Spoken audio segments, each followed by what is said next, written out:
Welcome to প্রবাসী blog YouTube channel. সবাইকে দিলাম ধন্যবাদ আমার ভিডিওটা দেখার জন্য। যারা নতুন আছেন তারা কিন্তু সাবস্ক্রাইব করে বেল আইকনটি বাজিয়ে পাশে থাকার চেষ্টা করবেন। নতুন নতুন আপডেট কিন্তু এখান থেকে পেতে পারবেন। আজকে আপনার টাইম বলে থেকে তো উপরে কাজ করি।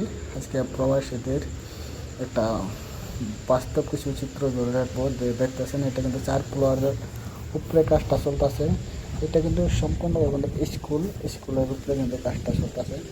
অনেকে ভাবতে পারেন যে এটা আর নতুন আর কি, যে যত 4 ফ্লোরের উপরে কাজ চলতেছে এটা নতুন করে কি আর বলা দরকার। সেজন্যই যে দেখতেছেন যে এটার মধ্যে কিন্তু কাহিনী আছে বিশাল বড়।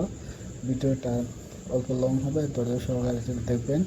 আর যারা নতুন হয় তারা কিন্তু সাবস্ক্রাইব করে বেল আইকনটি বাজিয়ে পাশে থাকার চেষ্টা করবেন। আপনারা নতুন নতুন আপডেট এই ভিডিও প্রবাসী ব্লগ ভিডিওতে পাবেন কিনা আপনারা, ঠিক আছে। কাহিনীটা হলো যে এটা স্কুলটা কাজটা নিয়েছে ঠিকাদারে। যে এই স্কুলের দৃশ্যটা দেখতেছেন যে এইটা কিন্তু স্কুল যে কাজটা চলবো, যে সম্পূর্ণভাবে কিন্তু সকালবেলায় যেহেতু আসার পরে দেখলাম যে কাজটা চলতেছে, যে আয়া দেখি যে প্রার্থনা চলতেছে, তখন কিন্তু ভিডিওটা নেওয়া হয়েছে। যেহেতু যেহেতু প্রাইভেট, যে এখানে ভিডিও নেওয়ার এলাও নয়, তারপরে নেওয়া হয়েছে যে কিছু যারা প্রবাসী থাকে কত রিক্সে কাজ করে দেখবেন। যে এইখানে কিন্তু হাজার হাজার লাইফান স্টুডেন্ট এখানে কিন্তু প্রার্থনা করতেছে।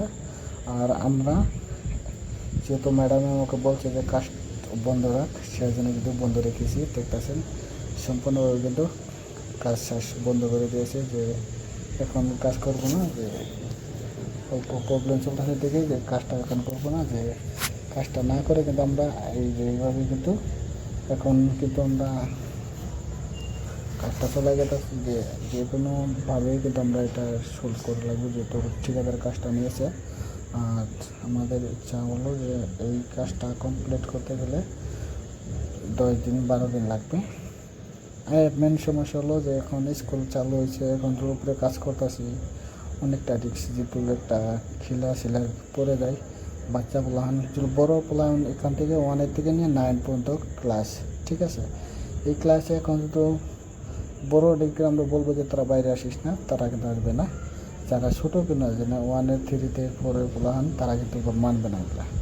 সেই জন্যই ম্যাডামের সাথে কথা বললাম আমি যে আপনারা কাজটা তো আগে করতে পারতেন, যে স্কুল খোলা হয়েছে এখন করাটা ঠিক না আপনাদের। সে বলছে যে আমরা এই বিল্ডিংটা নিয়েছি কন্ট্রাক্টে, আর আমরা এখান থেকে যে এটা পাবো সেটা কিন্তু কন্ট্রাক্টে নেওয়া হয়েছে। যে আমরা কিন্তু এখানে করা হয়নি, যে বিল্ডারটা কিন্তু কাজটা আগে করতেছে বলেছিলাম, তারা কিন্তু এখন করতেছে। সেই জন্য কিন্তু প্রবলেম। এখন বিল্ডারে কোথায় পাবো? যে ওনার তারা তো যেহেতু কন্ট্রাক্টে নিয়েছে কাজটা করবে, যে স্কুলটা যেহেতু কন্ট্রাক্টে নিয়েছে, তারা কিন্তু স্কুলটার বন্ধ রাখবে না যে আমাদের কাজের জন্য।